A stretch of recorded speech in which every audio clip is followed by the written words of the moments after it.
తిరుపతిలో వైసీపీ వాళ్ళు ఇంకా అనుచిత వ్యాఖ్యలు చేస్తూ ఉంటున్నారు. ఆ రోజా కానీ వాళ్ళు ఇష్టం వచ్చినట్టు మాట్లాడటం అసలు కరెక్టేనా?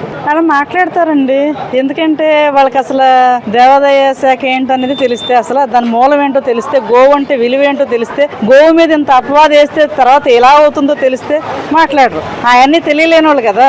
గోవు చనిపోయిందని చెప్పుకోలేము నోటితోటి. అది ఒక దేవుడిగా భావిస్తాం మనం. దానికి ఎంతో ప్రాయశ్చిత్తం చేసుకుంటారు ఏదైనా జరిగితే.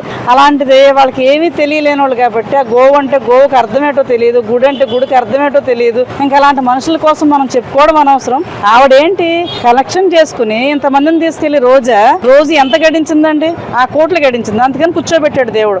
ఆ కోట్లను కూడా కక్కిస్తాడు, కంగారు పడక్కర్లేదు. ఆ కోట్లు ఎక్కడ పెట్టి ఎక్కడ దాసిందో ఎలా బయటకు వస్తాయో స్వామికి తెలుసు. మా కళ్ళు మూసిన ఆయన కళ్ళు మూయలేదు. అది దానికి ప్రాయశ్చిత్తం చేసుకోవాలి. దాన్ని అది అప్పచెప్పుద్ది, దాని దగ్గర తీసుకుంటాడు. అంతకంత స్వామి ప్రజలందరికీ న్యాయం చేస్తాడు. తిరుపతిలో గో గురించి కావాలని దుష్ప్రచారం అసలు ఏముందండి? అక్కడ ఏముంది? రమ్మన్నారు, రాకుండా రోడ్డు మీద పడుకోవడం ఏంటండి? వచ్చి చూపించాలిగా. చూపించి నీకేమన్నా రెండు కళ్ళు కనపడి నీకంతా అక్కడ అన్యాయం జరుగుతుంటే కనపడుతుంటే చూపించవచ్చు కదా. చూపించమని ఛాలెంజ్ చేస్తున్నారు కదా. ఛాలెంజ్ చేస్తే మళ్ళీ తప్పంట. ఛాలెంజ్ చేసేస్తున్నారు, తోళ్ళు కొట్టేస్తున్నారు. ఇంక ప్రతి మాటకి ఒకటే పట్టుకున్నారండి. ఏమి అర్థం కావట్లేదు వాళ్ళకి.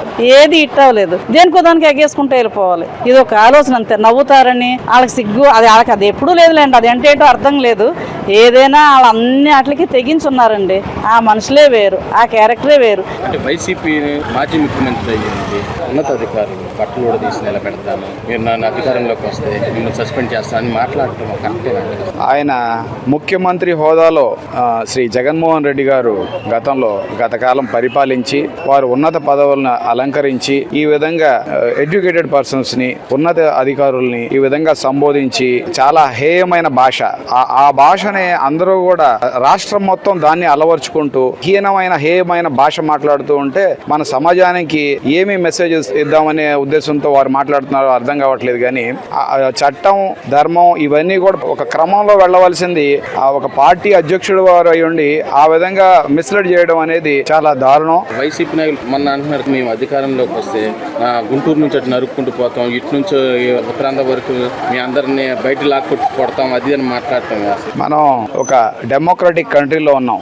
ఇటువంటి పరిస్థితుల్లో ఉండి ఆయన అటువంటి హేయమైన భాష, హేయమైన చర్యలు, హేయమైన పరిస్థితుల్లోకి తీసుకెళ్లకుండా రాష్ట్రం అంతా కూడా చంద్రబాబు నాయుడు గారు యొక్క పరిపాలనలో సుభిక్షంగా ఉండగలదని మేమందరం ఆశిస్తున్నాం. అటువంటి చర్యలను మేము తీవ్రంగా ఖండిస్తున్నాం. న్యాయ వ్యవస్థ కానివ్వండి, పోలీస్ వ్యవస్థ కానివ్వండి, వారిని నిరంతరం వాళ్ళని బెదిరింపు ధోరణితో వాళ్ళు వ్యవహరించడం అనేది తీవ్రంగా ఖండిస్తా ఉన్నామండి. చంద్రబాబు నాయుడు గారు సీఎం అయినాక రాష్ట్రం పాత సీఎం జగన్మోహన్ రెడ్డి జీరోలోకి తెచ్చిన దాన్ని 100% కూటమి ప్రభుత్వం రాజధాని గాని రాష్ట్రం మొత్తాన్ని డెవలప్ చేసే దిశలో ప్రయాణం జరుగుతుంది.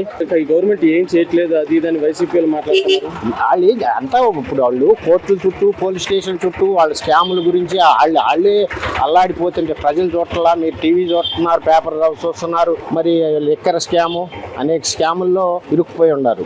వైసీపీ గవర్నమెంట్ ఏం చేసిందని మేము చేశామని చెప్తారు. వాళ్ళు చంద్రబాబు నాయుడు గారు వచ్చినాక మరి ఎంత దూరం రాష్ట్రం డెవలప్ అయింది, నిరుద్యోగాలు ఎంతమందికి వస్తున్నాయి, ఉద్యోగ భక్తి, ఇప్పుడు రాజధాని డెవలప్మెంట్, కాలువలు, వాటరు, మరి అన్ని పరిపాలన బాగానే ఉంది. ప్రజలు అందరూ చూస్తానే ఉన్నారు కదా. అంటే మేమున్నప్పుడే పథకాలు ఇచ్చాము, అన్ని చేసాము. ఈ గవర్నమెంట్ వచ్చి 11 నెలలు అవుతుంది కానీ ఏమీ చేయలేదు. ఏదో ప్రచారాలు పెన్షన్ 4,000 చేశారా, ఇట్లంగులకు 6,000 చేశారా, మరి పాస్టర్లకు 35,000 అని ప్రకటించి అది కూడా రిలీజ్ చేశారు చంద్రబాబు నాయుడు గారు. ఈ రాష్ట్రం డెవలప్మెంట్ అవ్వాలంటే కూటమి ప్రభుత్వం, చంద్రబాబు నాయుడు గారు సీఎం గాని ఉంటేనే ఈ కూటమి ప్రభుత్వం పైకెళ్ళి ఈ రాష్ట్రాన్ని ఆంధ్రప్రదేశ్ గా తీర్చిదిద్దిద్దని మా నమ్మకం. అంటే ఇప్పుడు ల్యాండ్ ఆర్డర్ సరిగ్గా లేదు, ఇష్టం వచ్చినట్టు గొడవలు చేస్తున్నారు, తప్పులు అరెస్ట్ చేస్తున్నారు, కేసులు పెట్టి ఇరికిస్తున్నారు, అది ఇదని వైసీపీ మాట్లాడుతున్నారు. ఎందుకు పెడతారండి అక్రమ కేసు? ఇప్పుడు మీరున్నారు, నేనుండా, మా మీద పెట్టరే కేసు. కేసులు? ఎందుకు పెడతారు అక్రమ కేసులు? బట్టలోడ తీసేస్తానంటున్నాడు పోలీసు వాళ్ళు. జగన్మోహన్ రెడ్డి విజయవాడ వచ్చినప్పుడు పోలీసులు బట్టలోడ తీస్తానన్నాడు. పోలీసులు ఒక గవర్నమెంట్ డిపార్ట్మెంట్ ని బట్టలోడ తీసేస్తాడండి? అదేనా ఒక సీఎం, మాజీ సీఎం మాట్లాడాల్సిన మాట? వాళ్ళు కోర్టుకు వెళ్తున్నారు, క్షమాపణ చెప్పమని పోలీస్ సంఘాలు డిమాండ్ చేసినాయి. దాని మీద ఆయన ఏం చెప్తాడు? పోలీస్ డిపార్ట్మెంట్ ని బట్టలోడ తీస్తాడా? మరి ఆయన చేసిన హరాస్మెంట్లు, పోలీసులు ఎంత హరాస్మెంట్లు చేశాడు? మరి ఆయన చేసేది అన్ని తప్పులే కదా. ఇప్పుడు నువ్వు మంచి పని ఫలాంటి నేను చేశాను అని నిరూపిస్తానికి ఏముంది? రాష్ట్రంలో మొత్తం అప్పులు చేశావు, జీరోలో రాష్ట్రాన్ని వదిలా వెళ్ళావు ఓడిపోయి. మళ్ళీ ఆ 11 కూడా ఇచ్చిన వాళ్ళు ఎందుకు ఇచ్చామా అని బాధపడుతున్నారు ఓట్లు వేసిన వాళ్ళు. అంటే నెక్స్ట్ మేమే వస్తాము, మళ్ళీ ముఖ్యమంత్రి ఎక్కడికి వస్తాడు? కిష్ట బ్యారేజ్ మీద కూర్చొని దండం పెట్టమనండి. మేమే ప్రజలు వేయాలి కదా. నేను ఒక్కడే, మీరు ఒక్కళ్ళు కాదుగా, ప్రజలు అందరూ చూస్తున్నారు గవర్నమెంట్ విధానం ఎలా ఉందనేది. అది దృష్టిలో పెట్టుకొని కూటమి ప్రభుత్వం బాగా చేస్తుంది. వచ్చిన తర్వాత ఎలా ఉంది పరిపాలన? ఎలా ఉంది? చాలా బాగుందండి, అందరూ సంతోషంగా ఉన్నారు. గత పరిపాలనకి ఇప్పటికి డిఫరెన్స్ ఏమైనా ఉందా? గత ప్రభుత్వానికి ఈ ప్రభుత్వానికి పోలికే లేదు, అసలు పోల్చొద్దు, మమ్మల్ని అడగొద్దు. చాలా మంచి ప్రభుత్వం. ఇటువంటి ప్రభుత్వం ప్రజలు ఇచ్చినందుకు అందరికీ ధన్యవాదాలు. ఎందుకు అంటే గతంలో బాగానే చేశాను అది ఇదని అంటున్నారు కదా. ఏం చేశాడు?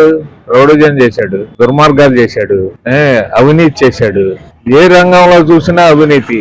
కొన్ని వర్గాలకే అతను ప్రోత్సహించి వాళ్ళతో అవినీతి చేయించాడు కాబట్టి చాలా బాగుంది అంటాడు. అంటే వైసీపీలో అన్నారు ఈ గవర్నమెంట్ వచ్చిన తర్వాత లాండ్ ఆర్డర్ సరిగ్గా లేదు అది ఇదని మాట్లాడుతున్నారు. లాండ్ ఆర్డర్ గురించి వాళ్ళకేం తెలుసు? లాండ్ ఆర్డర్ అంటే ప్యాలెస్ లో ఉండే వాళ్ళకి లాండ్ ఆర్డర్ గురించి తెలుసుద్దా? సార్ వైసీపీ కొంతమంది వైసీపీ నేతలు అంటారు ఈ రెడ్ బుక్ పరిపాలన సాగుతుంది, కక్ష సాధింపులు, తప్పుడు కేసులు పెట్టి అరెస్టులు చేస్తున్నారు ఈ గవర్నమెంట్ వచ్చిన తర్వాత అది ఇదని మాట్లాడుతున్నారు. చట్టాన్ని దాని పని చేసుకెళ్తుంది. వాళ్ళు చెప్పినా వినలేదు కాబట్టి రెడ్ బుక్ తీయాల్సి వస్తుంది. అంటే తప్పుగా అంటే రెడ్ బుక్ అసలు జరుగుతుంది అంటారు మీరు? రెడ్ బుక్ అందరు మా అమాయకుల మీద పెట్టలేదుగా. అరాచకాలు చేసి దోపిడీలు చేసిన వాళ్ళ మీదే రెడ్ బుక్ ఉంది. చట్టం పరిధిలో, దాని పరిధిలో వాళ్ళు చర్యలు తీసుకుంటారు, తప్పేం లేదు. వట్టి మాట, ప్రజలు ప్రశాంతంగా ఉన్నారు. లాండ్ ఆర్డర్ చాలా బ్రహ్మాండంగా ఉంది. ఎవరిగా అంటే బాగోలేదు.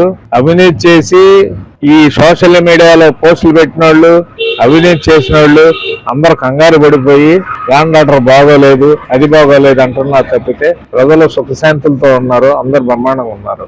ఇచ్చిన హామీలన్నీ, సూపర్ 6లన్నీ ఒక్కొక్కటి అమలు చేస్తున్నారు. అవన్నీ పేద ప్రజలకు అందరికి అందుతున్నాయి. రాబోయే రోజుల్లో ఇంకా పేద ప్రజలకు చాలా చేయాల్సి ప్రణాళికలు రచించారు. అంటే రైతులకు సంబంధించింది కానీ ఇప్పుడు ఆక్వా రైతులకి కూడా సరిగ్గా పట్టించుకోవట్లేదు అది ఇదని జగన్మోహన్ రెడ్డి గారు మాట్లాడతారు. దాని మీద మీరు? ఆక్వా రైతుల గురించి జగన్ మాట్లాడే అర్హత లేదు ఫస్ట్. ఎందుకంటే వాళ్ళు కరెంట్ ఛార్జీలు పెంచాడు, వాళ్ళకి సబ్సిడీలు ఇవ్వలేదు. 5 ఏళ్ళు వాళ్ళని పట్టించుకున్న నాదుడే లేదు. ఈయన ఆక్వా రైతుల గురించి మాట్లాడే అర్హత లేదని చెప్పి నేను అంటా. మేము కూలి పనులకి వెళ్తాండి. ఈరోజు మీరు గ్యాస్ బండ్ ఉచితంగా పడిందా? పడ్డాయండి. ఇప్పుడు గ్యాస్ బండ్కి ఎంత వస్తే అంత మాకే ఇస్తున్నారు. ఏదన్నా చిల్లర బాకీ వీటికి సరిపోతుంది, ఫ్రీ ఇస్తున్నారు గ్యాస్ బండ్లు మాత్రం. అంటే ఇప్పుడు చంద్రబాబు నాయుడు గారు ఈ గవర్నమెంట్ ఇవ్వడంపై మీకు ఎలా అనిపిస్తుంది? బాగానే ఉందండి, ఇలా ఇయటం మంచిదే. అంతకుముందు గ్యాస్ బండ్ తీసుకోవాలంటేనే కొంచెం డబ్బులు కట్టి తీసుకోవాలి. ఇప్పుడు కట్టినా అమ్మటే ఫ్రీగానే ఇస్తున్నారు, బాగానే ఉంది. 2 బండ్లకు మీకు డబ్బులు పడగానే మీకు ఎలా ఉంది? మాకు సంతోషమే కండి. ఇప్పుడు డబ్బులు ఫ్రీ అంటే చంద్రబాబు దయ బాగానే ఉంది, ఫ్రీగానే ఇస్తుండ్రు. దేనికో దానికి అవసరం వస్తున్నాయి, బాగానే ఉన్నాం. అంటే కొంచెం మంది డబ్బులు పడట్లేదు అది ఇది పడుతున్నాయి అండి, ప్రతి ఒక్కరికి పడుతున్నాయి, ప్రతి ఒక్కరు డబ్బులు పడుతున్నాయి, బాగానే ఉంది.